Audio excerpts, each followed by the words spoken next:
So dear students, आज हम बात करने जा रहे हैं टीचिंग टेक्निक्स और मेथड्स की। और ये वो टीचिंग टेक्निक और मेथड्स हैं जो कि एक टीचर अडॉप्ट कर सकता है while during in a classroom. अब स्टूडेंट्स को एंगेज करने के लिए टीचर के पास बहुत सारी मौके हैं, बहुत सारे तरीके हैं जिसके ज़रिए वो स्टूडेंट्स को एंगेज कर सकता है। असल ऑब्जेक्टिव जो टीचर के नजर जहन में था, ये कभी तो टीचर जो था वो बच्चों को नॉलेज देने के लिए तरगीब देता था, कभी वो उनके अंदर स्किल्स डेवलप करता है और कभी उनकी अफेक्टिव डोमेन पर काम करता है। लिहाजा इन तमाम एवेन्यूज़ को सर्टन करने के लिए, यकीन दहानी करने के लिए कि तीनों चीज़ें अचीव हो रही हैं, एक टीचर जो है वो मुख्तलिफ टीचिंग टेक्निक्स का सहारा लेता है। अब मुख्तलिफ टीचिंग टेक्निक्स में जो कॉमन टेक्निक्स हैं वो आपको इस वक्त स्लाइड पे नज़र आ रही हैं। और ये टीचिंग टेक्निक्स हैं कि जिनका कि हम जिक्र कर रहे हैं।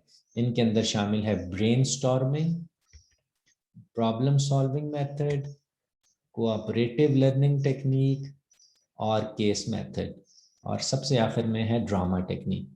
अब ये सारी की सारी क्या चीज़ें हैं? ये टीचिंग टेक्निक्स हैं जिसके ज़रिए एक बच्चे के अंदर टीचर जो है वो नॉलेज इनकॉर्पोरेट करता है, स्किल्स, थॉट प्रोसेस उनका, और उनकी इफेक्टिव डोमेन के ऊपर काम करता है।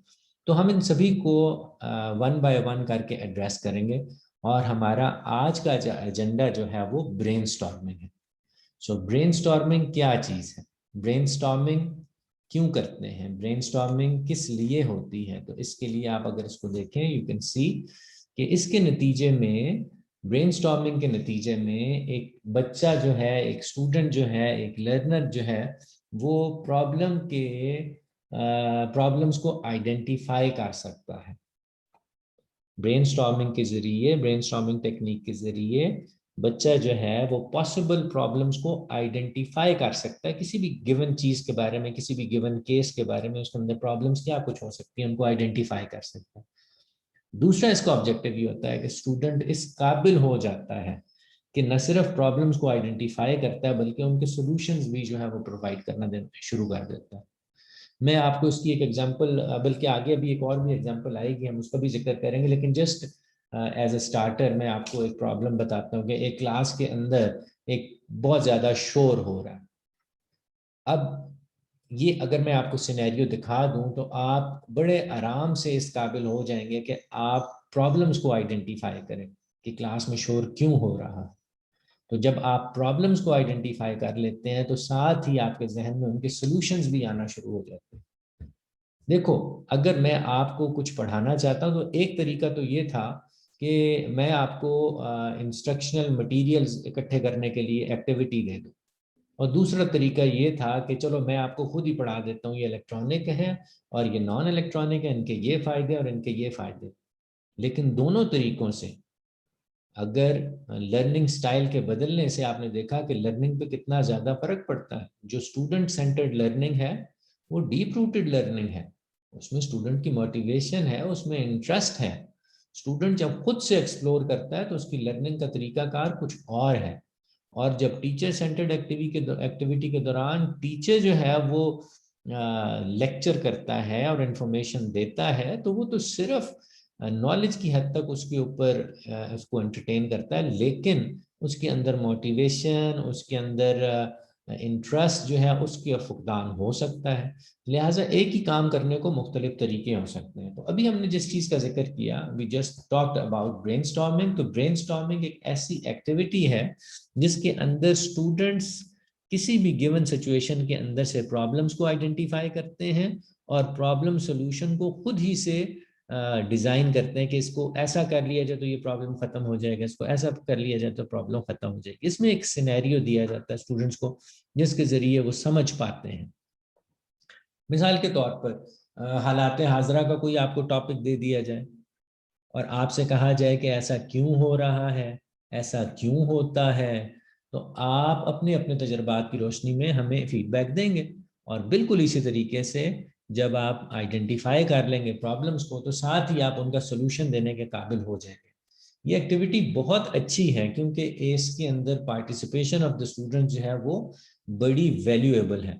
इसमें स्टूडेंट्स जो है वो बहुत कीनली इसको एंजॉय करते हैं और लर्न करते हैं, और वो सारा मटेरियल जो टीचर ने लेक्चर के दौरान देना था उसको खुद से एक्सप्लोर कर लेते हैं। लिहाजा ये मैं अपनी सारी बातें जो हैं आपके साथ इस एग्जाम्पल के अंदर शेयर करता हूँ। आप देखिए कि एक टीचर है मिसेस यिल्डिज, वो एक पैसिव करेक्टर की मालिक है, यानी कि एक्टिव नहीं है, पैसिव है। एक्टिव मतलब she is not very extrovert, लेकिन वो एक ऐसी खातून है जो कि पैसिव करेक्टर की मालिक है। जब उनसे कोई बात की जाती है तो वो जवाब देती है, खुद से इनिशिएट नहीं करती।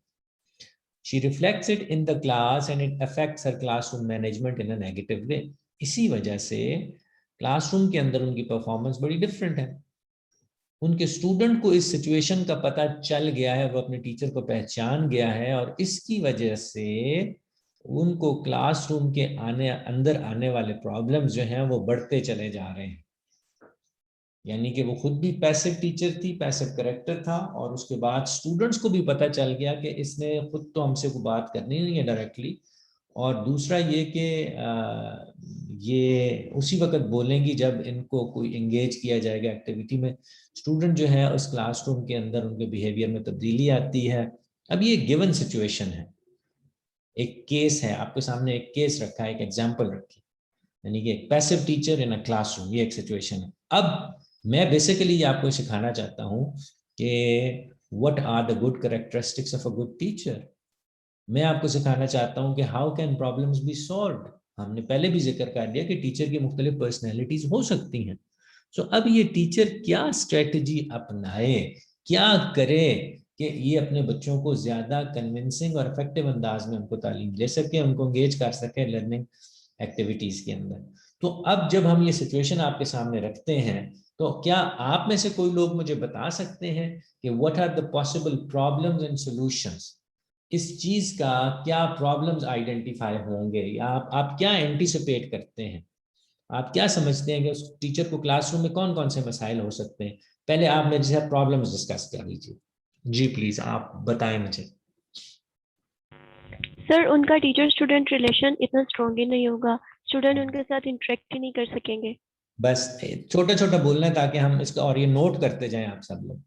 सो इसने कहा बच्चे ने कि टीचर जो है उसके साथ इंटरेक्शन इतना अच्छा नहीं होगा, और इंटरेक्शन अच्छा ना हो टीचर स्टूडेंट का तो लर्निंग कहाँ से होनी है। Yes very good. और जी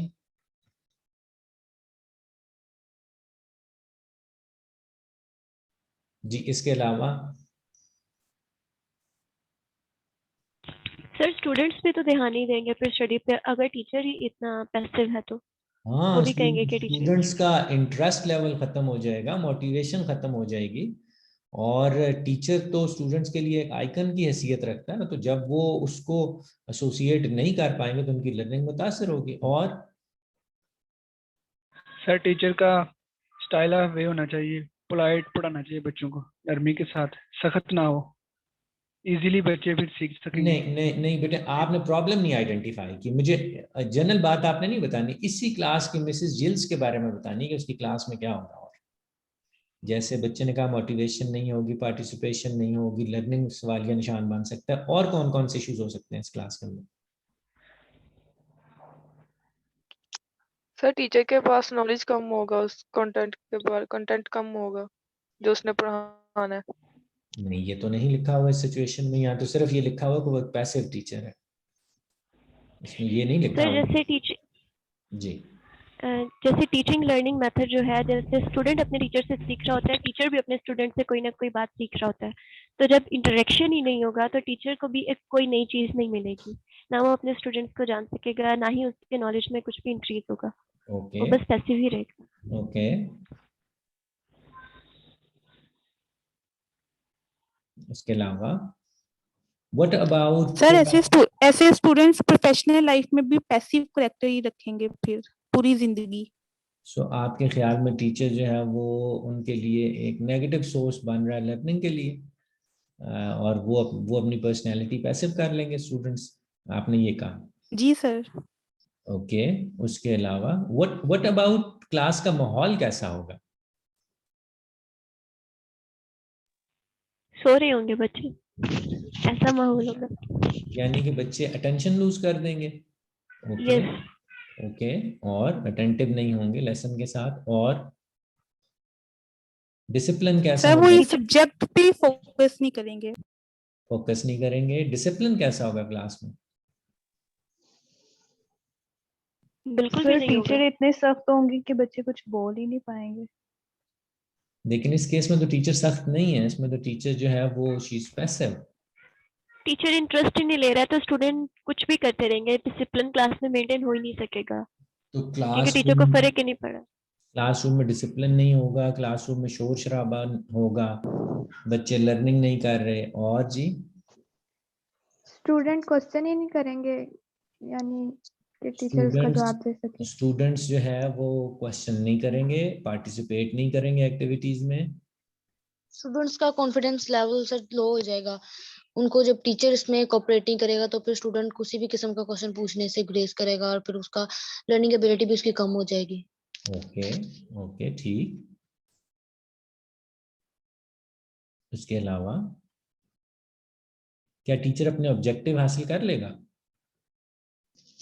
नो सर। क्या टीचर जो है वो क्या नाम है उसकी, अपनी एवेल्युएशन कर पाएगा इस सिचुएशन में? नहीं, नो। नहीं कर पाएगा। अच्छा, उसके अलावा मुझे बताएं कि what about the management, teacher manage कैसे करेगा इस सिचुएशन में, क्योंकि वो तो एक पैसिव कैरेक्टर का मालिक है।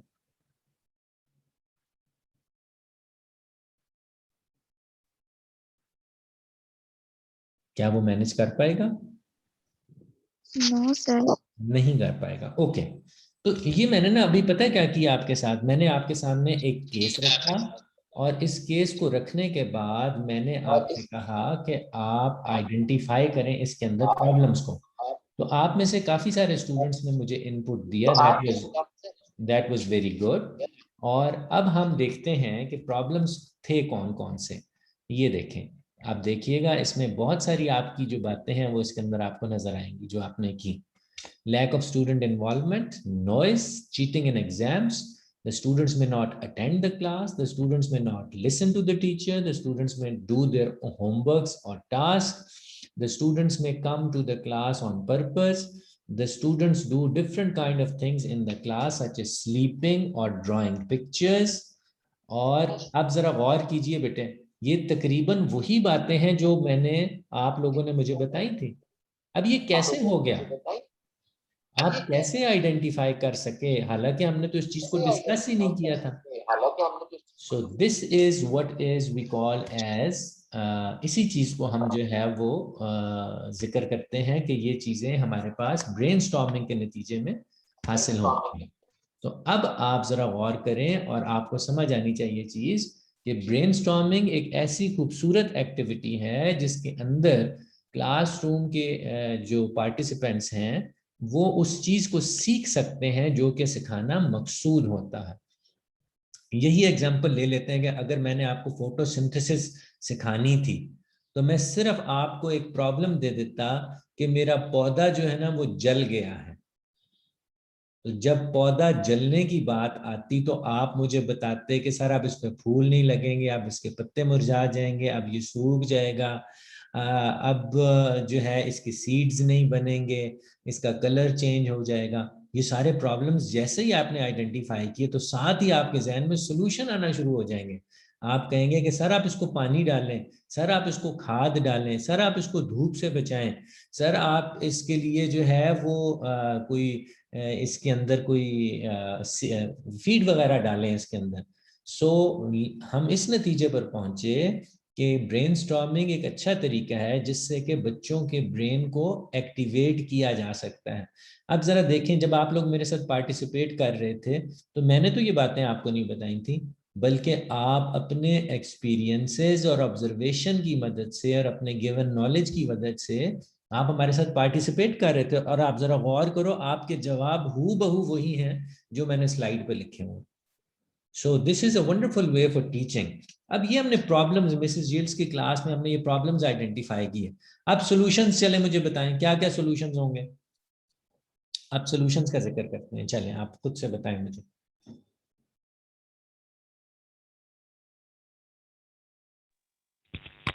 सबसे मेन तो अगर टीचर ही अपनी पैसिव बिहेवियर से एक्टिव बिहेवियर में आ जाएगा तो सारे प्रॉब्लम सॉल्व हो जाएंगे। ओके, स्टूडेंट्स टीचर को पार्टिसिपेटिव होना चाहिए, नंबर 1। हाँ जी, आगे।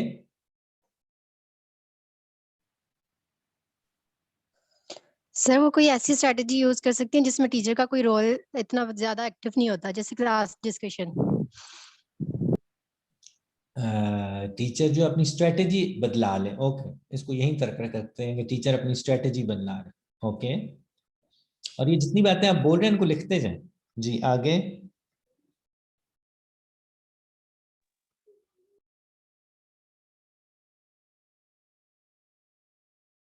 जी बेटे, कोई और? टीचर को अपना डिसिप्लिन चेंज करना पड़ेगा। कौन सा डिसिप्लिन? मीन जिस तरह वो अब क्लास में डिसिप्लिन सो रहे होते थे, कुछ बच्चे ड्राइंग कर रहे होते थे, तो अच्छा, हर बच्चे पे नजर रख। आप यूं कह रही हैं कि टीचर को डिसिप्लिन पर काम करना होगा, यानी कि बच्चों को एक कंट्रोल मैकेनिज्म के तहत उनको एंगेज करना होगा। ठीक हो गया, आगे। टीचर को अपना लेक्चर वेल प्रिपेयर्ड होना चाहिए। टीचर को अपने लेक्चर पे तवज्जो देनी चाहिए, उसकी प्रेपरेशन पे। उसके अलावा होना चाहिए। अच्छा, जब स्टूडेंट क्लास में ना आए तो टीचर को क्या करना चाहिए?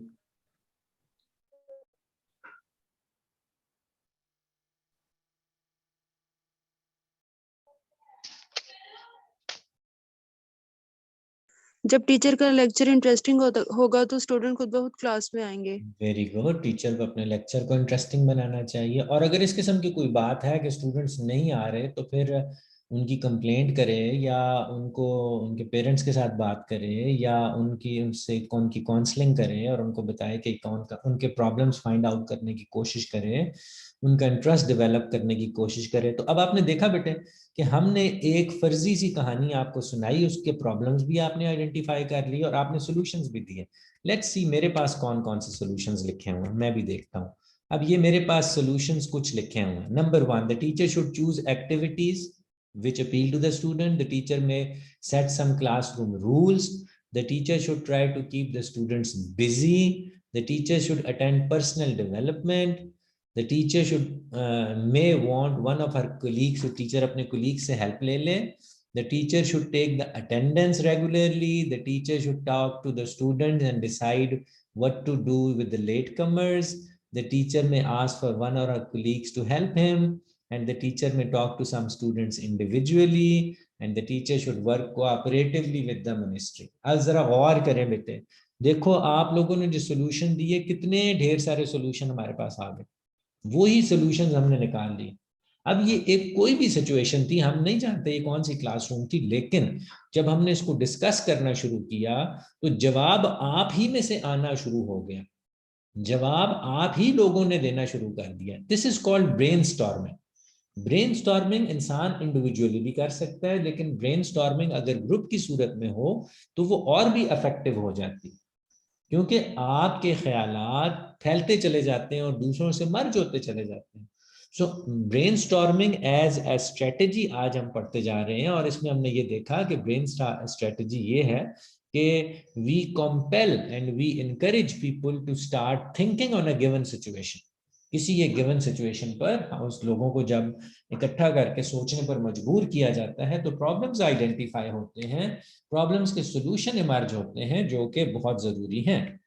अब जरा गौर कीजिए कि ब्रेनस्टॉर्मिंग है क्या चीज।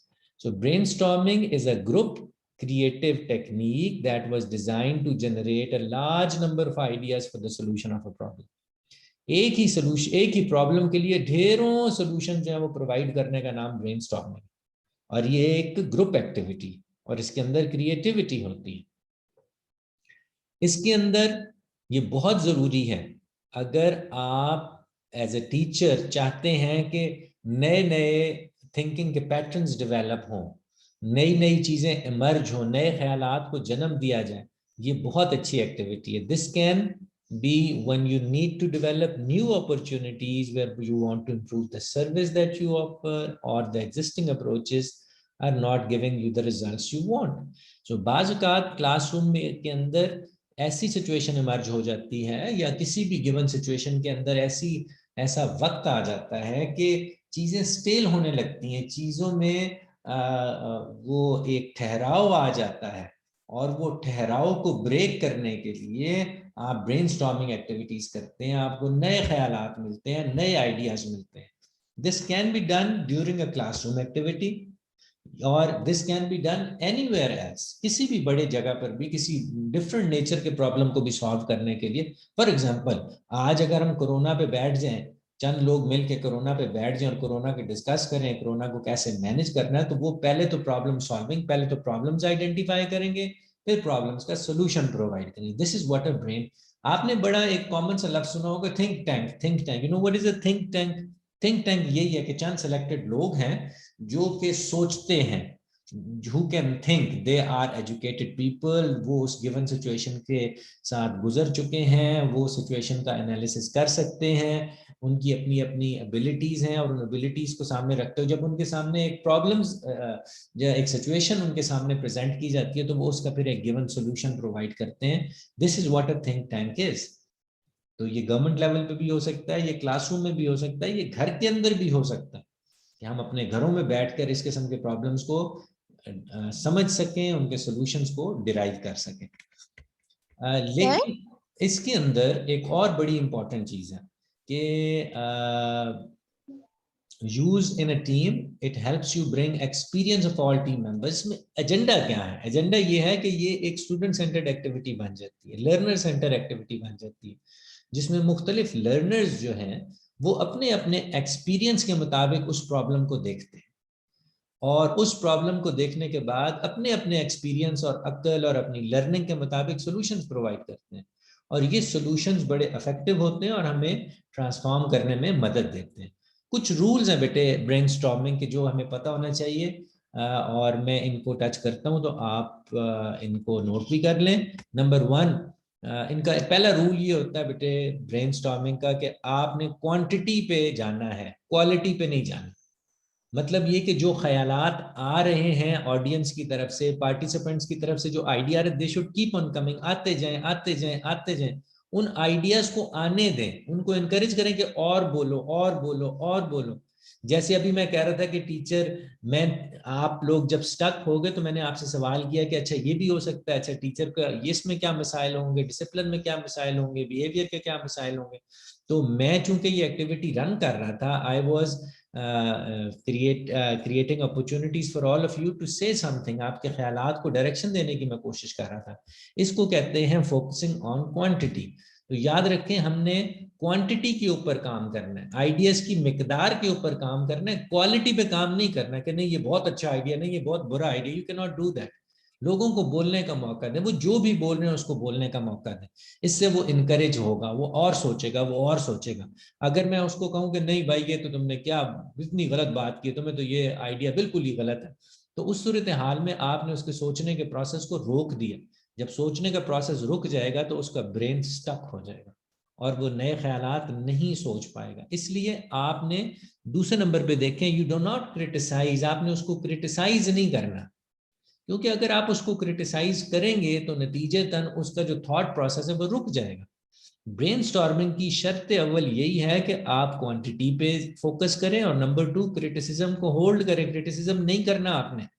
As a teacher, as the manager of the activity, आपने इनकरेज करना है लोगों को बोलने के लिए. वो बोलते जाएं, वो बोलते जाएं, वो बोलते जाएं, और आप इन ख्यालात को लिखते जाएं, लिखते जाएं, लिखते जाएं. आपके साथ ढेर सारी प्रॉब्लम्स पहले सामने आ जाएंगी, फिर उन प्रॉब्लम्स की सॉल्यूशंस की तरफ हम चल पड़ेंगे. इस किस्म की एक्टिविटीज बेटे 2 स्टेप्स के अंदर की जाती है. ड्यूरिंग फर्स्ट स्टेप, एक टीचर जो है वो बच्चों को प्रॉब्लम्स के बारे में आगाह करता है, ये पहली स्टेज है. दूसरी स्टेज ये है कि बच्चे जो हैं, बच्चों से कहा जाता है कि आप इस सिचुएशन के अंदर प्रॉब्लम्स आइडेंटिफाई करें, और फिर इसकी तीसरी स्टेज आती है जिसको कहते हैं जी कि अब आप सॉल्यूशंस प्रोवाइड करें. तो इस तमाम एक्टिविटी के दौरान एक खातिर खा लर्निंग जो है वो स्टूडेंट को मिल जाती है, और उसका कॉन्फिडेंस बहाल हो जाता है. और ये याद रखने वाली बात है कि ये पैसिव प्रोसेस नहीं है, ये बड़ा एक्टिव प्रोसेस है. हर बच्चा हर पार्टिसिपेंट अपने अपने लेवल पे इस चीज को सोच रहा होता है। तो ये बड़ी जरूरी चीज है कि क्रिटिसिज्म आपने नहीं करना और क्वालिटी पे आपने फोकस करना है। अगली चीज है अनयूजुअल आइडियाज आर वेलकम। ऐसे आइडियाज को वेलकम करें जो अनयूजुअल हो, जो कि बिल्कुल ही आउट ऑफ द कॉन्टेक्स्ट हो, अनयूजुअल हो, रूटीन से हटकर जो आइडियाज दिए जाते हैं उनको जरूर वेलकम करें। ब्रेनस्टॉर्मिंग का असल मकसद ही यही था कि हम मोनोटनीसिटी को एक वो जो स्टेल होना या किस चीज का ख्यालात का रुक जाने को ही तो चैलेंज कर रहे थे। इसलिए आप अनयूजुअल आइडियाज को एक्सेप्ट करें, उनको वेलकम करें, ताकि उस एक नई लाइन आपको सोचने के लिए मिल जाए। और फिर आप क्या करें, कंबाइन एंड इम्प्रूव आइडियाज। वो जो भी आपको आइडियाज दिए जा रहे थे, जो कि आप नोट कर रहे थे, उन सभी को कंबाइन कर लीजिए, उन सबको इकट्ठा कर लीजिए, और उसके नतीजे में नए आइडियाज आपकी तरफ जन्म लेना शुरू हो जाएंगे। सो बात कहने का मकसद क्या है? बात कहने का मकसद ये है कि जब इंसान सोचता है तो सोचना एक प्रोसेस है, और आइडियाज से नए आइडियाज और नए आइडियाज और नए आइडियाज इमर्ज होते चले जाते हैं। बच्चों को एक्टिवली एंगेज करने का ये वाला तरीकाकार बहुत ही शानदार है, और इसके नतीजे के अंदर लर्निंग की लामहदूद लर्निंग हो जाती है और उसका माइंड स्टार्ट हो जाता है। ये टीचर सेंटर्ड एक्टिविटी नहीं है, ये लर्नर सेंटर्ड एक्टिविटी है, ये प्रोमोट लर्निंग का कॉन्सेप्ट है। यहाँ पर वो जो कंट्रोल लर्निंग बिल्कुल भी प्रैक्टिकल नहीं है। हमारे पास जो हमारा नजरिया था कि हमने लर्निंग को प्रोमोट करना है, इनकरेज करना है कि बच्चे खुद से प्रॉब्लम्स को देखने के काबिल हो जाएं और प्रॉब्लम्स को आइडेंटिफाई करने के काबिल हो जाएं। This is how this activity, और ये देखिए लिखा हुआ है कि 1 + 1 = 3। जब दो मुख्तलिफ ख्याल आपको आते हैं तो उन दोनों को कंबाइन कर लीजिए, तो आप ये देखेंगे कि दो मुख्तलिफ बच्चों के जो आइडियाज थे, जब आपने उनको मिक्स किया, you mix them up, you get a very good statement. आपको बहुत अच्छा सोल्यूशन मिल जाता है किसी भी प्रॉब्लम का। और be open and be receptive. अच्छा जी, इसके बाद सबसे पहला काम होता है, इसके कुछ इस मेथड को अगर हम सम अप करें, सबसे पहले आपने प्रॉब्लम को आइडेंटिफाई करना है जिसको आप डिस्कस करना चाहते हैं। इसके अंदर एक टीचर जो है वो बच्चों के साथ शेयर करता है कि हम आज इस सिनेरियो में इस प्रॉब्लम को आइडेंटिफाई करना चाहते हैं। मिसाल के तौर पर ये एक स्टेटमेंट लिखी गई है, what service for mobile phone is not available now but needed. Student से ये पूछा जा रहा है कि मोबाइल के अंदर कौन सी सर्विस अभी आजकल नहीं है, आप बताएं। अब इसमें जो वैरायटी ऑफ स्टूडेंट्स बैठे होंगे वो अपनी अपनी बात जो है वो करेंगे। बस टीचर ने ये ध्यान में रखना है कि प्रॉब्लम ऐसा हो जो क्लियर हो, जो समझ आए कि आप क्या कहना चाहते हैं, आप कहना क्या चाहते हैं, किस चीज के बारे में आप फाइंड आउट करना चाहते हैं। तो टीचर को इसके बारे में पता होना चाहिए और एक स्टेटमेंट के साथ उसको लिखा जाना चाहिए जो कि काबिल फहम स्टेटमेंट हो। अच्छा, दूसरी बात है create a background memo. Background memo से मुराद ये है कि बच्चों को जब आप इस किस्म की एक्टिविटी के अंदर एंगेज करें तो एक्टिविटी से पहले ही बच्चों को आगाह कर दें जी कि कल हम इस चीज के बारे में बात करें। सिर्फ आपने ये बात करनी है कि कल जी हम इस चीज के बारे में डिस्कस करेंगे, आप कल जब आएंगे तो हम इस चीज के। अब बच्चा जो है ऑटोमेटिकली उसके जहन में आइडियाज वक्त से पहले डेवलप होना शुरू हो जाएंगे, और जब वो स्टेज पर आएंगे, जब वो पार्टिसिपेट करेंगे तो उनके आइडियाज आपके ऊपर रिफ्लेक्ट होंगे। तो ये बहुत जरूरी है कि टीचर जो है वो एक बैकग्राउंड नॉलेज उनको पहले से उनके लिए उनको आगाह करके रखे ताकि उनका माइंड खुद से इनिशिएट कर ले, स्टार्ट हो जाए। फिर सेलेक्ट पार्टिसिपेंट्स, ये बड़ी इंपॉर्टेंट चीज है। ये जो हमारा प्रोसेस है ब्रेनस्टॉर्मिंग का, इसके अंदर हमें बहुत बड़े ग्रुप्स नहीं चाहिए, हमें छोटे ग्रुप्स चाहिए होते हैं, क्योंकि ताकि हर बच्चे को पार्टिसिपेट करने का मौका मिले। अब जैसे मैंने आपको थिंक टैंक की एग्जांपल दी थी, वो कौन लोग थे, कौन बंदा थिंक टैंक बन सकता था? जो कि लर्नेड हो, जो कि एक्सपीरियंस्ड हो, जो कि स्किलफुल हो, जिसको बोलना आता हो, वगैरह वगैरह। बिल्कुल इसी तरीके से जब भी आप ग्रुप्स बनाएं उसमें कोशिश करें कि ऐसे स्टूडेंट्स को पार्टिसिपेट करें जो कि वेल वर्स्ड हैं, इक्विप्ड हैं, लर्निंग उनकी अच्छी है, जिनका थॉट प्रोसेस अच्छा है। यानी कि आपने सिलेक्शन करनी है किसी भी ब्रेनस्टॉर्मिंग ग्रुप को बनाने के लिए। अच्छा, अब आपके जहन में ये सवाल आ सकता है तो फिर हम इसको क्लास में कैसे कराएंगे? भाई क्लास में आप ऐसे कराएंगे, अगर आपके क्लास में 30 बच्चे हैं, 30 चिल्ड्रन हैं, तो आप 10-10 के 3 ग्रुप बना लें। अब 10-10 के जब आप 3 ग्रुप बनाएंगे तो उनको आप प्रॉब्लम्स, डिफरेंट प्रॉब्लम्स दे दें या एक जैसे प्रॉब्लम दें, दोनों सूरतों में आपके पास जवाब आएगा। और आखिर में उन तमाम ग्रुप्स के जो इश्यूज हैं या जो रिकमेंडेशन है उनको इकट्ठा कर लीजिए, और इकट्ठा करके और आप उसको प्रेजेंट कर सकते हैं और अपने प्रॉब्लम्स को आइडेंटिफाई कर सकते हैं। सो पार्टिसिपेंट्स की सिलेक्शन भी एक बहुत इंपॉर्टेंट काम है इसके अंदर। इसके अलावा आप बाहर के लोग भी बुला सकते हैं, एक्सटर्नल रिसोर्सेज बुला सकते हैं, कुछ ट्रेन पीपल बुला सकते हैं जो कि आपको इस तमाम एक्टिविटी में हेल्प आउट कर सकें, वो भी आपके साथ आइडियाज जनरेट कर सकते हैं।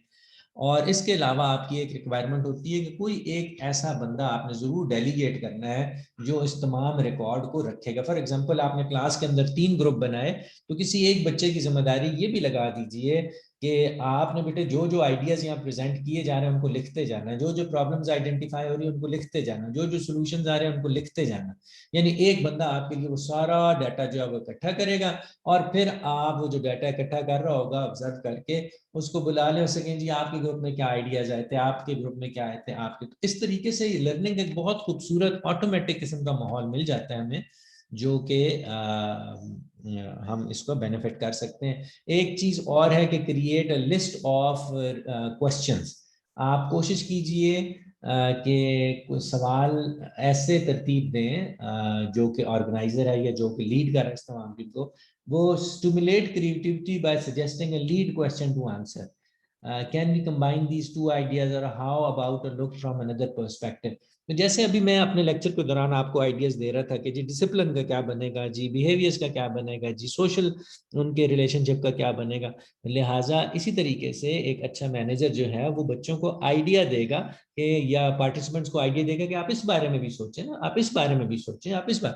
फॉर एग्जाम्पल कोरोना के सिर्फ हेल्थ हैजर्ड्स तो नहीं है। अब अगर आप हेल्थ पे बात करना शुरू करेंगे, करते जाएंगे हेल्थ पे, तो वो जो मैनेजर होगा वो कहेगा यार आप हेल्थ से हटकर जरा इसका ये इकोनॉमिक्स पे भी तो बात करें। कोरोना के इकोनॉमिक्स को कैसे हर्ट कर रहा है, कोरोना जो है वो सोशलाइजेशन को कैसे हर्ट कर रहा है, कोरोना जो है वो एजुकेशन को कैसे हर्ट कर रहा है, कोरोना जो है वो आपकी जो रिलीजियस पार्टिसिपेशन है या रिलीजियस एक्टिविटीज को कैसे हर्ट कर।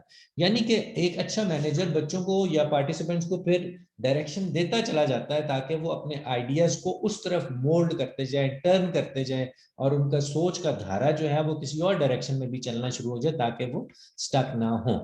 और इसके अलावा एक टीचर जो है वो बच्चों के लिए ये भी कर सकता है, पार्टिसिपेंट्स के लिए, कि पैनल के आइडियाज़ ले सकता है, उनको इनकरेजिंग एक्टिविटीज़ अपने रिमार्क्स के ज़रिए आप उनको पार्टिसिपेट करवाते रहेंगे।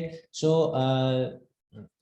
इस ये कुछ रिकमेंडेशंस हैं, इनको अगर आप गो थ्रू कर लेंगे तो they will certainly help you. जैसे आइडियाज़ आर कैटेगराइज्ड, इसके अलावा the chairman thanks all the participant. ज़ाहिर है ये तो कुछ हमारे प्रैग्मेटिक्स का हिस्सा है कि उनको इनकरेज करें ताकि वो अगली पार्टिसिपेशन में आपके साथ ज़्यादा कीनली जो है वो पार्टिसिपेट कर सकेगा। सो I hope you have identified brainstorming as an activity to learn or gather more ideas, identifying problems, and you can make benefit of this in your classroom.